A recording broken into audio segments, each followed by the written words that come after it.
you guys know that squirrels will pretend to bury a nut just to trick other squirrels that are watching them? It's called deceptive caching. Kind of reminds me of all the tricks we'll play out in the lake for some hole buzzards. Anglers are very deceptive when they're trying not to show their spot. And with that, there is nothing deceptive about today's video. Welcome back to the Bass Fishing Playbook. And today's episode, we're talking about our top 5 baits for the month of October. That's right, guys. It is the 10th month of the year. It is October. It is officially fall. And it feels like the year is flying by. As someone in the north, when October hits, it is a wild time of year for us because we are catching a bunch of fish. The fishing's heating back up after that summer to fall transition, but it also signifies the end of our fishing season as things kind of start getting really cold up here. But around the country, especially y'all in the south, southeast, you guys are still catching, still fishing throughout the winter months. And these 5 baits are not just for me in the north, they are for everybody around the country that will work in the month of October. So without further ado, let's dive into it. Let's not waste any more time. You guys want to see the baits we're going to talk about. And number 1, we are talking about, in my opinion, the GOAT of fall bass fishing. For a while there, it was the GOAT of all fishing. Is good all times of year, but for me, in the fall, it is unbeatable when these fish are feeding heavily on bait. That is the Alabama rig. The old chandelier, as they say.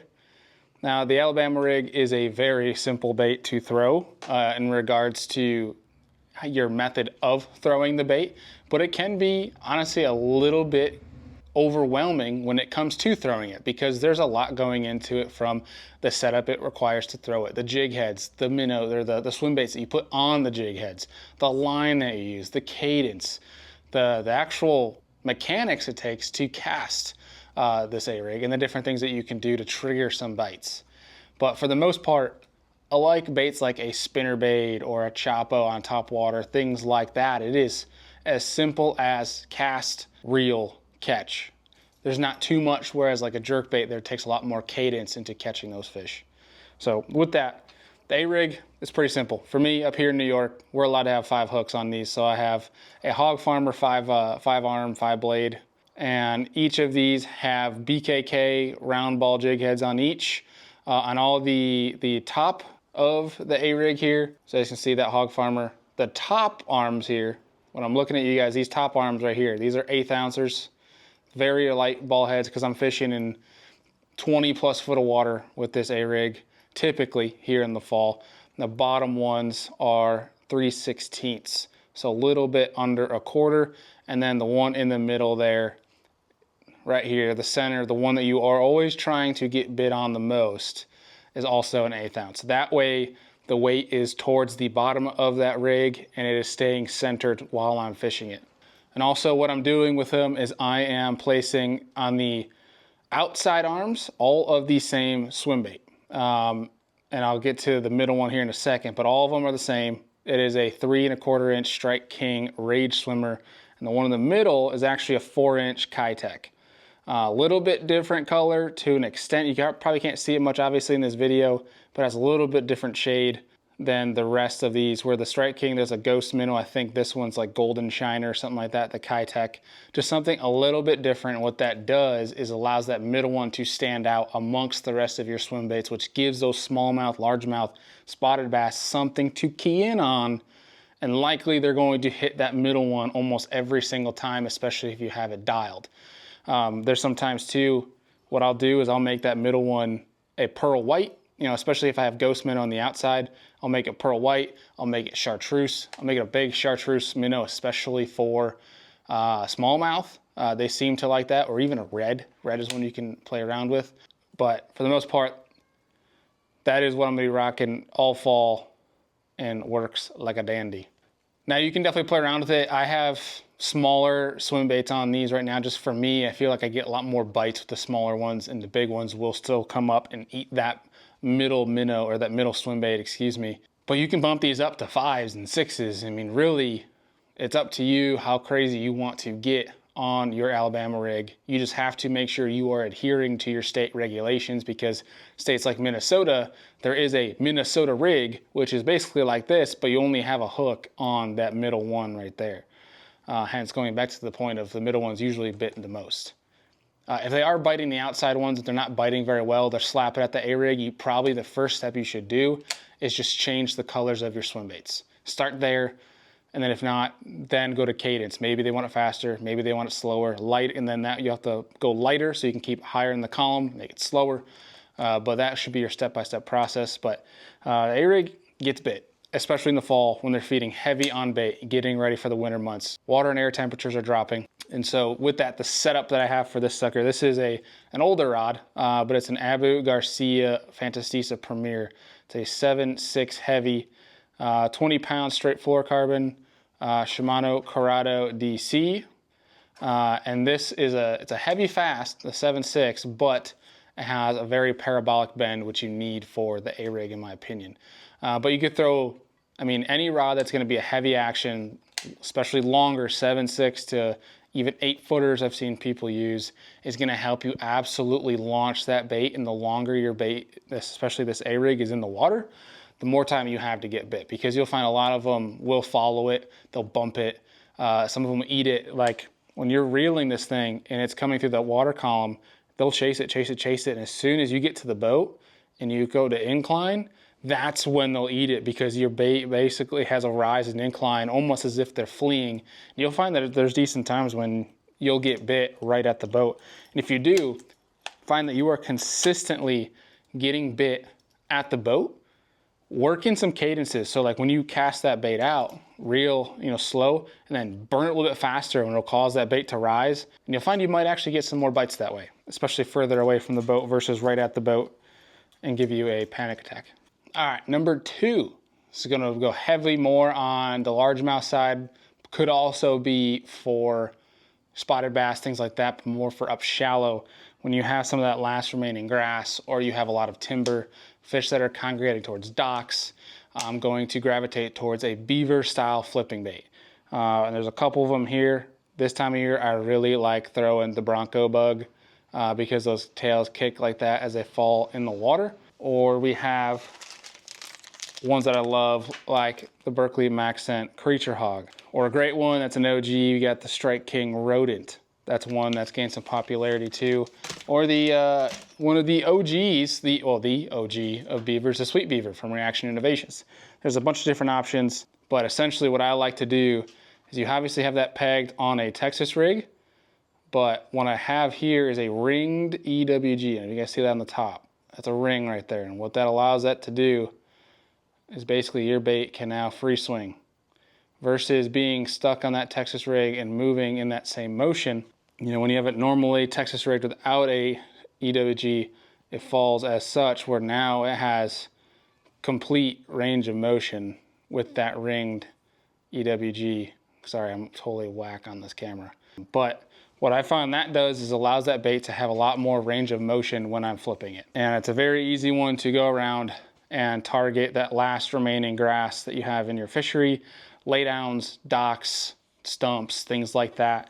That is an awesome, awesome bait to pick up, especially when you kind of have those bluebird days when things kind of get tough and you got to slow down. They're bumping the A-rig, they're not eating it. It's a perfect time to go target fish with a beaver style bait. Now my setup for this is a 7.3 medium heavy Fenwick Elite casting rod. We got a Shimano SLX casting reel, and then 15 pounds straight Seaguard VizX fluorocarbon on there.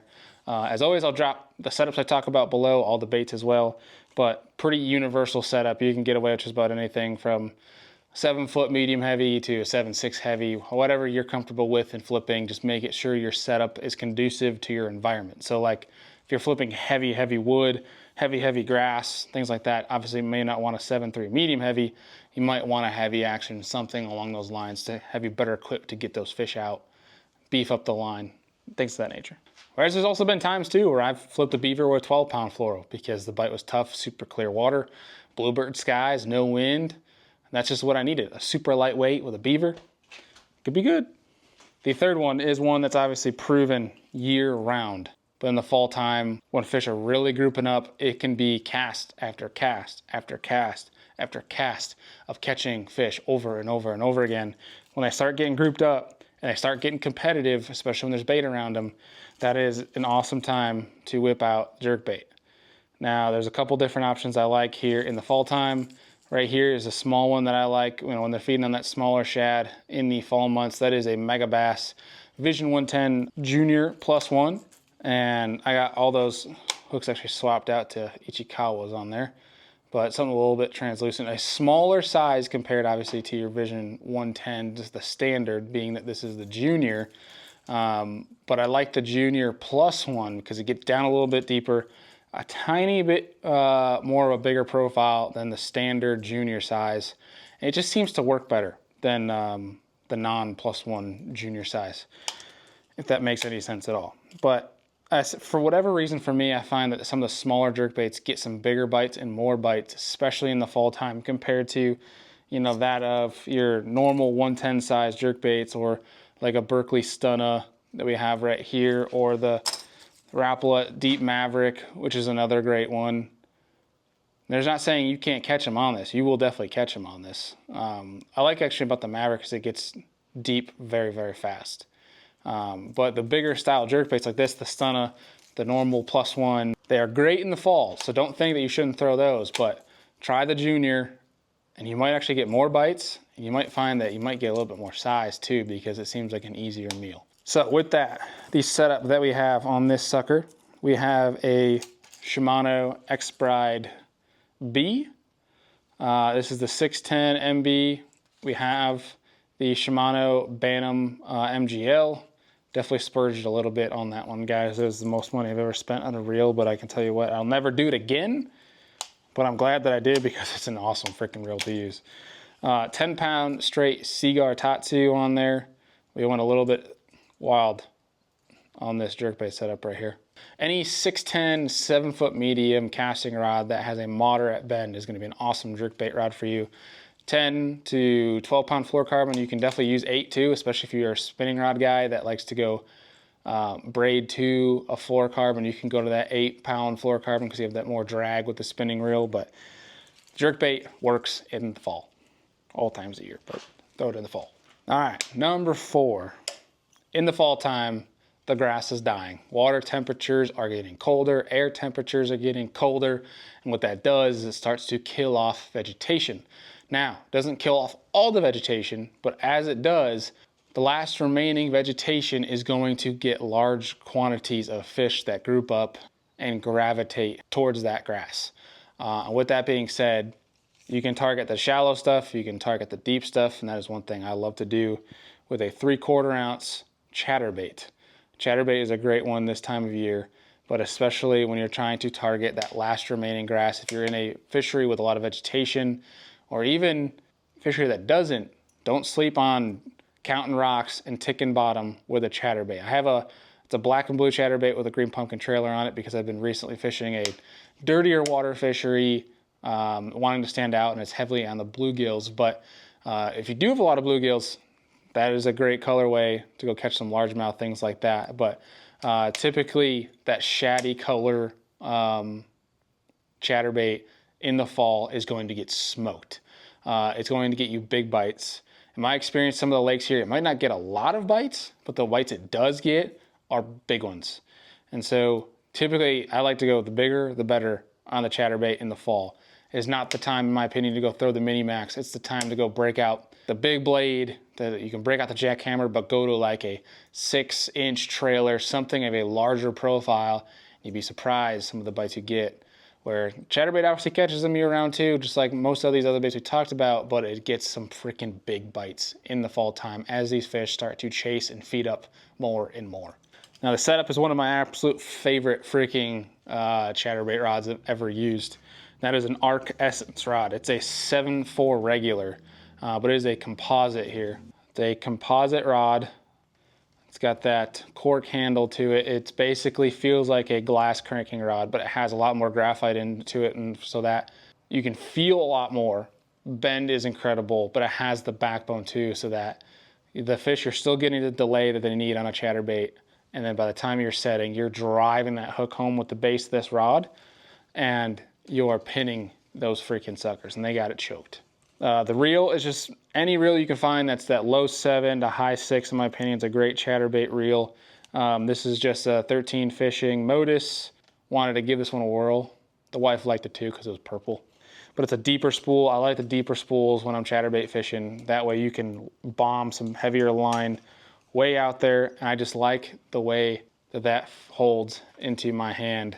But the chatterbait, pick it up in October and throw a big trailer on it. Throw a big profile. Don't trim the skirt and see what kind of big bites you get.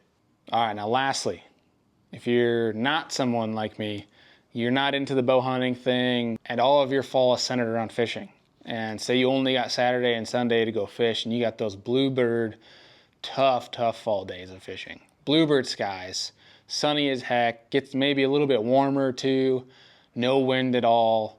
It's hard to get bit, especially when those water temperatures are falling. So, with that being said, I got a little trick here for you. If you haven't tried this before, it gets bit and gets bit when times are tough. That is the Megabass Okashira head. Now, you're looking at it and you're like, dude, what are you talking about? It's just a normal jig head.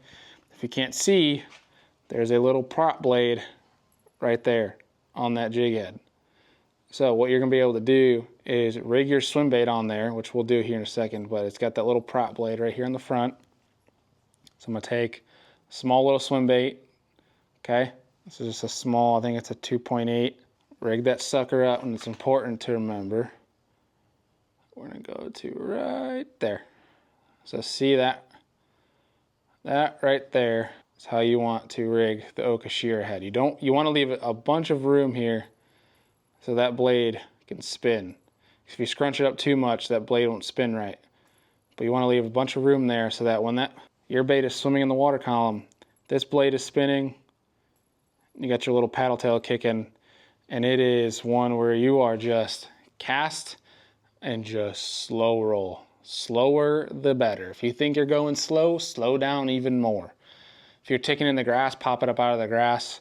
But that is a freaking bite getter when times are tough. And so a small little profile, great for the fall time when they're feeding on that smaller bait. But that is a wicked cool little sneaky juice for you guys to catch some more bass in the month of October. And on that one, I like to throw that on a 7/6 medium fast spinning rod, 8-pound braid to 6 to 8-pound fluorocarbon. I go really light on it because again, you're trying to get bites when times are really tough. So with that being said too, make sure your drag set right and you're fighting the fish correctly if you're gonna throw it on 6-pound test.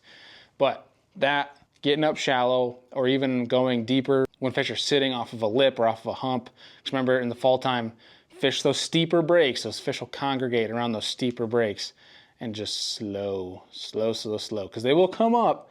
They might mosey up, and obviously if it's tough conditions, but that will get you more bites throwing the Okashira head in the fall, especially over that of just a normal plain old ball head swim bait. Those are my 5 for the month of October. Hopefully you guys enjoyed this video. If you're not already, please subscribe to the Bass Fishing Playbook. If you're looking for some fishing content, check out my YouTube channel, Be The Fish. Appreciate y'all. Let me know your 5 for October down below. We'll see y'all on the next one.